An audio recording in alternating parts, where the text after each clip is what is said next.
You know, when it comes to catching big bass, there's no more important piece of equipment on your boat than your rods. And I fish for the biggest bass out there. That's why I choose all pro rods to get the job done. For the ultimate sensitivity and power combination, check out allprorods.com. With Hurricane Isaac blowing through Louisiana, Chad and Scott have found themselves running around the state of Tennessee looking for decent weather. With things looking better down south, the guys head to the small town of Monteagle, where word has it, some mountaintop lakes offer the chance to hook into trophy Tennessee bass.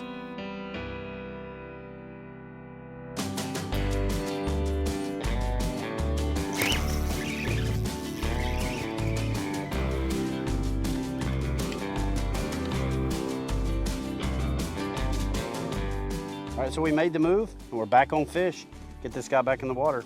We are in Monteagle, Tennessee. Made the move about an hour south of where we were. Right out of the gate, Scott picked up a small fish, I picked up a small fish. We got completely soaked by a rainstorm that targeted just us. And we're back on fish. Haven't found that monster bass yet, but we're looking for her. We got one about 5 pounds, 5.5, respectable anywhere in the country. But we're looking to hit that Tennessee 8-pound mark. So I got a score to settle with some big Tennessee bass, and we're about to do that. I don't know if Scott's gonna do that, especially not with that hat he's wearing. I mean, seriously. It's the only time you're gonna get to see that. That's how it happens right there. My goofy hat, my nerd hat.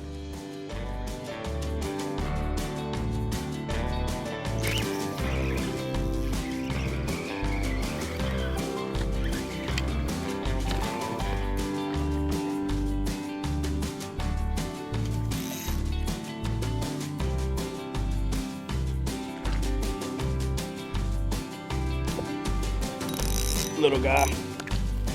You know, one thing you want to keep in mind when you're handling these fish, especially a bigger fish, not that they're any more important, they're just harder to get than the smaller ones, is, I don't know if you notice, a lot of times right before I grab a fish, I always stick my hand in the water.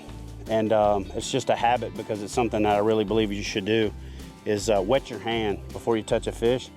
That way you don't touch a fish with that dry hand and take some of that protective slime off of them, which is, you know, crucial to their function of their immune system. So, you know, make sure when you think about it and when you can that you wet your hand before you handle the fish.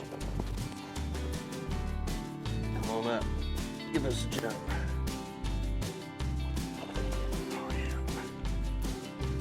Oh, actually, I barely got him in that side right there. Come here. Come here, come here.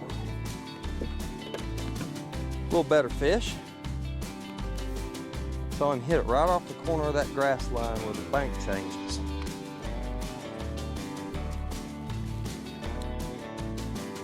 He put up a good fight for a little 2-pound fish. I'll show you what I caught him on. It's my all-time favorite color, almost no matter what water I'm fishing. That's the Zoom Super Fluke, white. Get it off here. He mangled it up nice and good for me. But that lure right there, it's one of my favorite all-time lures of fishing. And sight fishing at that. Really make this thing look wild in the water. First cast it up, pulled it off the bank about 4 foot and probably 6 foot of water. Had a pick up immediately. I lifted my rod tip and the bass felt the line and spit the lure out. It picked it up and I put a little pressure on the line and he pitted it down. So one thing you want to do is if you ever feel a fish and they spit the lure out, just let it sit there. Have a staring contest with the fish. I let it sit probably a good minute and a half. That fish came back over there. I saw the line jump, gave him a little bit of line, lowered my rod tip, watched the line move, reeled down, set the hook. So when you have those fish that are not that active, take the lure up. First of all, don't let them feel the pressure of the line. They'll spit it. But if they do, just let it sit there. You know, sometimes 3 or 4 minutes, but you know, easy 45, 50 seconds, a minute, and they'll pick it back up eventually. And that's when you get the fish that otherwise you'll just paddle right over the top of. Not a monster, but he's like a little, ooh, oh.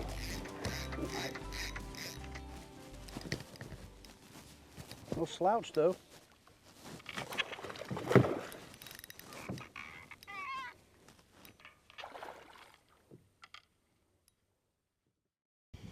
You know, this mountaintop region of Tennessee is some of the most beautiful country that I've ever been to. You know, just another reason that I'm glad I chose this place to set up residence. But it's my first time in the Monteagle, Tennessee area, and we came across Jim Oliver's Smokehouse and Inn. Stopped in for lunch, and oh my gosh. And you know, it's like a walking history museum. It's a gift shop, and they also have an area that's dedicated to live music, interactive music in an intimate setting right there in the restaurant with some great legends of the game and some up-and-coming stars. So, you know, between the luxury cabins, the more affordable, you know, single bedroom cabins, to hotel room style accommodations, to an unbelievably diverse selection of Southern home cooking, to a buffet, to a great gift shop, and a walking history lesson of this great mountaintop city, and unbelievable fishing. There's lakes everywhere. There's creeks that I've wanted to explore that run all the way to Lake Guntersville in Alabama that I'm gonna make the trip back here to do that for. So, you know what, if you're in the Monteagle, Tennessee area, make sure you stop by Jim Oliver Smokehouse and Inn. In fact, if you see the kayakbassfishing.com truck in there, ask for Chad and you'll find me somewhere gnawing on a rib bone. And if it's late enough and it's on the weekend, you'll also find me on the other side tapping my foot to some great live music. I'm in the tree. One thing you want to do when you've got a little bit of drift going and you're not anchored, especially if you're fishing a spinning rod, is to open the bail up and just hold the line with your finger. Okay, the wind's blowing. I'm gonna use the finger trick. That way, if one takes it, but you don't have enough line to give back to it, for it to get it good before you set the hook, you can just let go and give it a little bit of line, flip your bail. Or if you start to drift and you know your bait's in the treetop and you want it to stay there, you can open that bail and just let a little bit off at a time, and then just grab the line again, feel for it. When you feel that take, you can flip the bail and set the hook, which is what I did right there. So that's a really cool little deep water fishing trick, and one of the reasons that I like to fish with a spinning rod. So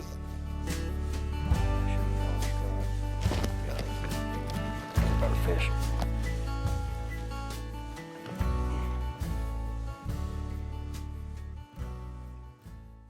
for outstanding customer service, expert advice, and an extensive selection of quality kayak fishing products, visit Hook One at kayakfishinggear.com.